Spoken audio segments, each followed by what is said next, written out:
In the 1830s, the color of Alabama changed, along with the color of many of the other states along the eastern coast of the United States. Many of the Indian tribes had tried to adapt to the white men's ways, especially the Cherokees.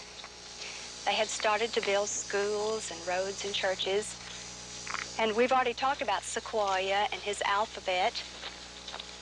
The Cherokees even had their own newspaper, the Cherokee Phoenix. Many of the Cherokee leaders were very progressive, very wealthy, but perhaps their progress grew into their pain because the Indian Removal Act sent many of them west. Let's listen to Dean Lindy Martin as he tells us how the Cherokees really felt. In the beginning was the land. The red man possessed it lovingly. He possessed it with gentleness and humility, with peace. But out of the great sea to the east was destined to come a roaring wave which would destroy that peace, a seething tide of strange men with pale faces and restless hands. Up across the mountains it would burst and spread, a vast hungry tide of pioneers, fanning out in great fingers across the plains, surging at last to the shores of the far west. And always before it, like dry leaves in the autumn, the red men would flee for their lives. White men would one day take the land with their hands and shake it. Hills and valleys would grow noisily with the ringing of axe and hammer, the crash of falling timber. The land would give forth its bounty to a fabulous race of white giants. They would build roads, churches, schools. They would chain lightning and thunder. They would take the land and shake it without mercy. And a terrible price would be paid for the red man. Like a wild deer that trembles and steals away into the forest of time, he would halt in confusion, fall back, and turn furtively into the darkness of tragedy. And the most precious gift of mankind, the blessing of peace, would falter and die under the trampling feet of the white giants. John Howard Payne was the composer of Home Sweet Home. He was also imprisoned for encouraging the Indians to fight the government and to stay in their homes. One story of the times concerns a fellow called Big John. According to the writer, Big John had the job of seeing that the Indians left their homes and moved west. Well, it was the most distressive business. Them Injuns were heartbroken. Always knowed an Injun loved his hunting grounds and his rivers, but I never knowed how much he loved them before. It took us about a month to get them all together and begin the march to the Mississippi. And they wouldn't march then. The women would go out of line and sit down in the woods and go to grieving. And you may believe it or not, but what I tell you is a fact. We started with 14,000, and 4,000 of them died before we got to Tuscumbia. They died by the side of the road. They died of a broken heart. They died of starvation, for they wouldn't eat a thing. They died all along the way. We didn't make much more than 5 miles a day along the road. And my company didn't do much but dig graves and bury Injuns all the way to Tuscumbia. They died of griefs and they died of broken hearts. There's no mistake about it. An Injun's love is strong and his heart is tender. That's his nature. I'd rather risk an Injun as a true friend as a white man. An Injun is the best friend in the world and the worst enemy.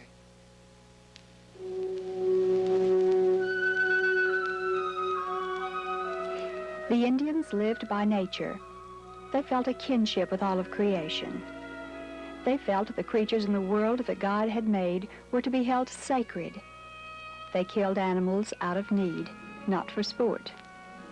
Many of their dances and songs were a way of saying they were sorry for having to destroy animal life, even for food. The Indians were very sensitive to the world about them. Tuscaloosa was the capital of Alabama during the time the Indians were removed. The old Capitol building has long since disappeared. Only the grass-covered foundation remains and a few pillars. Yet, It was here that the famous Creek Indian made his farewell speech before the Alabama legislature in 1838. His name was Chief Eufaula. I come, brothers, to see the great house of Alabama and the men who make the laws, and to say farewell with brotherly kindness before I go to far west, where my people are now going. We leave behind our best wishes to the people of Alabama who build the great houses and the men that make the laws. That is all I have to say. I came to say farewell to the wise men that make the laws, and to wish them peace and happiness in the country which my forefathers owned, and which I now leave to go to other homes in far west. I leave the graves of my fathers, but the Indian fires are burning out, almost clean gone, and new fires are lighting for us.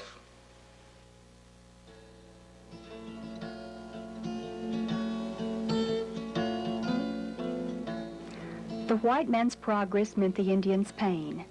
The pain of progress was also evident in Texas, and Alabama played an important role. Even as people continued to pour into Alabama, others moved on to the west. One of these was General Sam Houston, who had fought beside Andrew Jackson at the Battle of Horseshoe Bend in 1814. Sam Houston was wounded in the battle with the Creeks. Perhaps the tender care he received in Alabama from its kind and generous people kept him coming back. Eventually, he met and married an Alabama girl from Marion, Margaret Lee, and he took her to Texas with him. A rough, uncultured Texas, which was in conflict with Mexico over rights of ownership.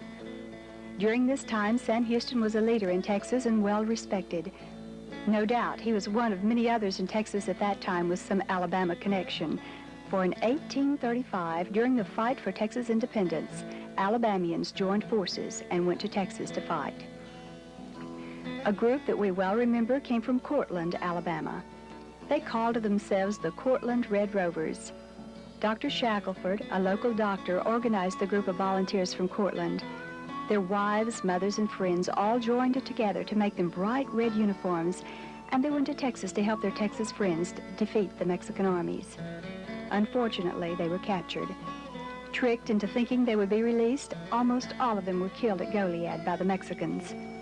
Only Dr. Shackelford and a half-dozen other men escaped. Yet, their pain meant progress. For Goliad and the Alamo were two major conflicts with the Mexicans that eventually led to Texas independence and then to statehood. In tune with the time.